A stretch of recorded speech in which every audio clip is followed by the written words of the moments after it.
আমার সঙ্গে দেবনাথের পরিচয়। আমার একজন এজেন্ট আছে, নাম হচ্ছে শ্রমিক কুমার ঘোষ। তার বোধহয় আত্মীয় বাড়ি। তো ওর বাড়ি হচ্ছে, আসল বাড়ি হচ্ছে মাহাদিয়া। তো ওর মানে ও একদিন একজন ভদ্রমহিলাকে সঙ্গে করে নিয়ে এলো। ভদ্রমহিলা হচ্ছেন মাধবী দাস। ওনার দাদা অ্যাক্সিডেন্টে মারা গেছেন কলকাতা। সেই ডেথ ক্লেমের পেপারটা ফিল আপ করার জন্য যাতে টাকাটা পাওয়া যায়, তার জন্য আমার কাছে নিয়ে এলেন। তো আমি যথারীতি সব শুনলাম, শুনে ফর্মটা ফিল আপ করে দিলাম। অন্যান্য এজেন্টদেরকে দেখছেন উনি। তো একদিন উনি সমীরের সামনেই আমাকে বলছেন, সমীর ঘোষের সামনেই, যে স্যার আমার এজেন্সি নেওয়া যাবে না। তাই আমি বললাম যে দেখুন, আপনি পড়াশোনা কতদূর করেছেন? তো উনি যা বললেন তাতে ওনার এজেন্সি নেওয়া যাবে না, পড়াশোনা ততটা নেই, কমপক্ষে মাধ্যমিক পাস লাগে। তো বলে আমার দুই ছেলে আছে, দুই ছেলেই কিন্তু হাই সেকেন্ডারি পাস। তাহলে হবে। তখন আমি সমীরকে বললাম যে সমীর দেখো, উনি বলছেন এজেন্সি নেবেন ওর ছেলের নামে, তো তুমি ঠিক করে দাও নেবে কিনা। তো বলছে হ্যাঁ নেবে তো নেবে, ঠিক না, অসুবিধা কী আছে, 2 পয়সা রোজগার হবে। তুমি যে 2 পয়সা রোজগার করছো উনিও সেই পয়সা রোজগার করবেন। বলছে হ্যাঁ দিলেন। মানে একটু রাগই দেখলাম, কিন্তু দেখলাম যে আমি তো দোকান খুলে বসে আছি, যে আমার কাছে এজেন্সি নিতে চাইবে তাকে আমাকে এজেন্সি দিতে হবে, এটাই আমার। তার জন্য LIC আমাকে মাইনে দেয়। দিয়ে তারপর ওনাকে বললাম তাহলে আপনার ছেলেকে একদিন নিয়ে আসুন। দেবনাথকে উনি নিয়ে এলেন আমার কাছে, এই ছেলেটিকে। কিন্তু কথাবার্তা শুনে আমি মোহিত হয়ে গেলাম, এত সুন্দর ভদ্র ব্যবহার।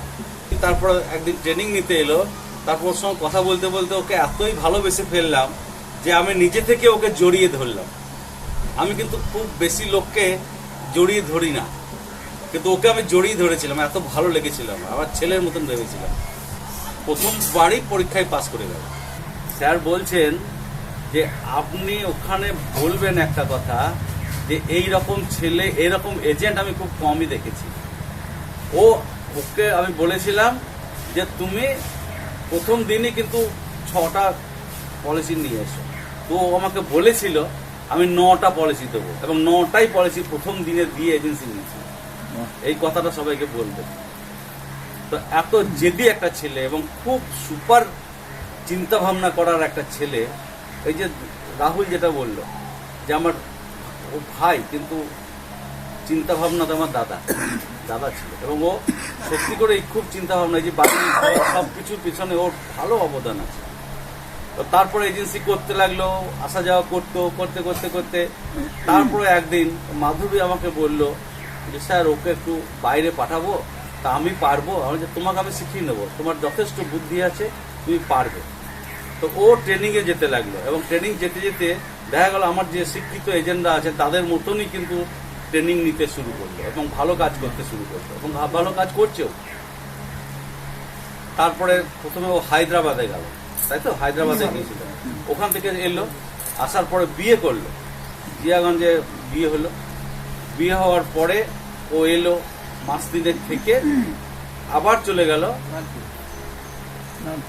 নাগপুরে, এবং নাগপুরে কিছুদিন পর ওর বাবাকে ডেকে নিয়ে গেল। আর বাবা তো সবাই দেখলেন কি সুন্দর, ভালো, খুব ভদ্র ছেলে, খুব ভালো ছেলে। তো ওর বাবাও আর ব্যাটা একসঙ্গে থাকতো।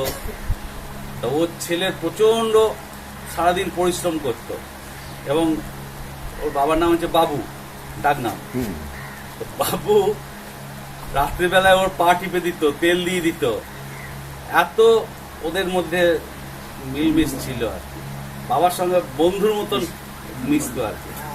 বাবা ছিলাম না তো, না আমরা একসাথে বেড়াতে যেতাম স্যার। হ্যাঁ, একসঙ্গে বেড়াতে যেতাম। বলতো ওরা কি দুই বন্ধু, অনেক বলতো না বাবা ছিলেন, আমরা বন্ধুর মতনই মিশতাম। খুব খারাপ লাগছে যে এই এত অল্প বয়সে বিয়ে করে চলে গেল। মানে আমি যেদিন থেকে শুনেছি সেদিন থেকে আমার রাত্রে ঘুম নেই। বাবু, রাহুল কিংবা দোয়েল কিংবা দুর্গাকে আমার সান্ত্বনা দেওয়ার কোনো ভাষা নেই। শুধু একটা কথাই বলবো, শ্রীকৃষ্ণ গীতাতে বলেছিলেন আত্মা আত্মা অবিনশ্বর, আত্মার কখনো জন্মও হয় না, মৃত্যুও হয় না।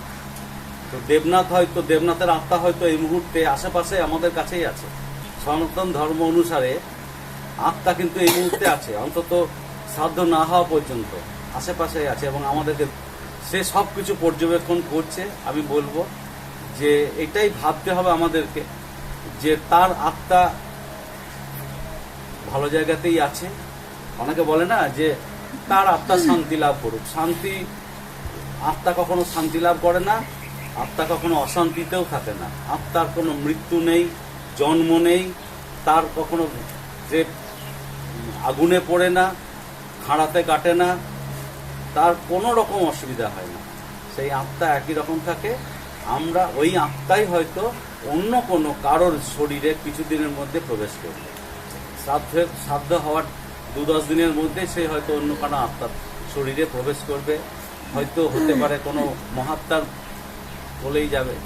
আমি আমাদের দুর্গার সঙ্গে কথা বলছিলাম যে দুর্গা ভগবান যা করেন মঙ্গলের জন্যই করেন। তো আমি সেই দিন থেকে ভাবছি ভগবানকে পেলে আবার জিজ্ঞেস করব যে এই বাড়িতে দেবনাথ বা রকি ও কি করেছিল তার জন্য, বা এই যে বাবু, দুর্গা, রাহুল, দোয়েল বা আত্মীয় স্বজন এরা কি অন্যায় করেছিল যে তুমি একে তুলে নিলে এত অল্প বয়সে।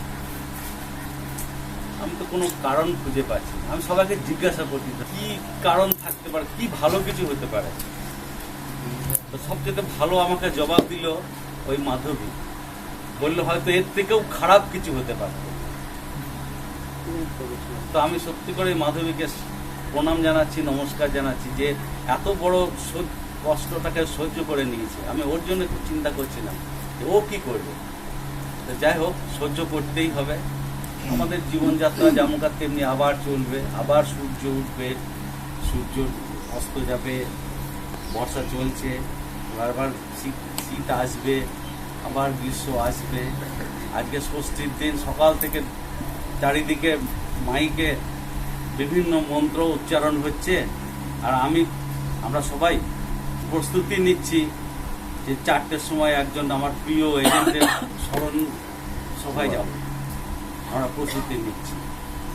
এর থেকে দুঃখের দিন আর হতে পারে না, কিন্তু সব দুঃখকেই আমাদেরকে সহ্য করতে হবে, আবার এগিয়ে চলতে হবে, আবার নতুন করে উদ্যম নিতে হবে। ধন্যবাদ।